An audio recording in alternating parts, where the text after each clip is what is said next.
Il y a beaucoup de stéréotypes sur les nations différentes, et les Français ne sont pas une exception. Nous présentons à votre attention 5 stéréotypes sur les Français, leur culture et leur langue. Stéréotypes des Français comme des amoureux passionnés a des origines profondes dans l'imaginaire collectif. Paris, souvent perçu comme la ville de l'amour, joue un grand rôle dans cette idée. Le français est aussi considéré comme une langue romantique. Cette image est renforcée par les films et la littérature, où l'amour et la romance sont des thèmes récurrents.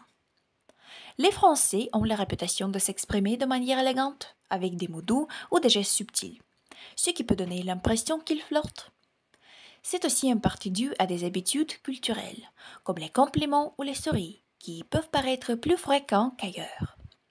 Cela dit, tous les Français ne sont pas des romantiques invétérés ou des séducteurs en série. Comme partout, le caractère romantique varie d'une personne à l'autre. Le deuxième stéréotype est les Français portent toujours des bérets. Le béret, bien qu'associé au Pays basque, est en réalité originaire du Béarn. Selon la légende, il remonterait à Noé et précéderait Jésus-Christ. Les historiens confirment son origine française. Popularisé comme basque par Napoléon III, il fut introduit en Béarn par les Romains et adopté par les bergers bernais qui en perfectionnèrent la fabrication avant sa diffusion dans les régions voisines. L'idée que les Français sont des grévistes invétérés est un cliché tenace qui existe depuis longtemps. Cette image de la France vient surtout de grands événements historiques comme mai 68. Si les mouvements sociaux sont plus fréquents en France, c'est pour plusieurs raisons liées à l'histoire, à la société et à la culture française. Le modèle social français, avec ses protections sociales importantes, a encouragé la négociation entre les employeurs et les employés. Dire que tous les Français font la grève est une exagération. Il faut aller au-delà de ces idées toutes faites pour comprendre pourquoi il y a tant de mouvements sociaux en France. Le stéréotype du Français accro au fromage repose sur des faits bien réels. En consommant en moyenne 26,3 kg de fromage par an et par habitant, les Français détiennent effectivement le titre de plus grands amateurs de fromage au monde. Ce n'est pas seulement une question de quantité, mais aussi de diversité. La France est fière de ses quelques 1200 variétés de fromage allant des plus classiques comme le camembert et le brie, et aux spécialités locales moins connues comme le reblochon, le Saint-Nectaire ou le Münster.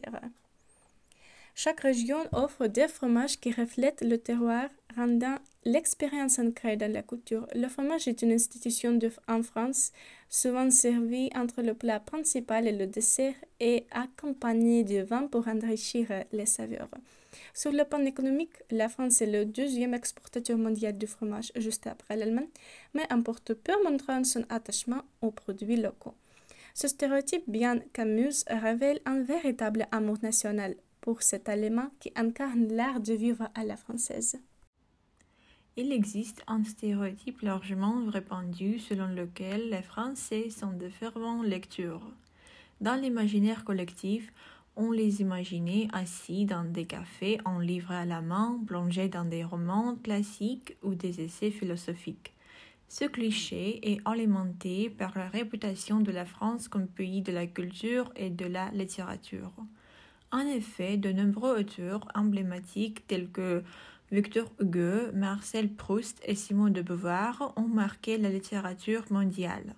Les Français entretiennent une relation particulière avec les livres, considérant la lecture non seulement comme un loisir, mais aussi comme un moyen d'éducation et de réflexion. Cependant, ce stéréotype peut être simpliste. Comme partout ailleurs, les goûts en matière de lecture varient d'une personne à l'autre. Bien que beaucoup de Français apprécient lire, d'autres préfèrent se divertir avec des films ou des séries. De plus, la concurrence de médias numériques et des réseaux sociaux a également influencé les habitudes de lecture.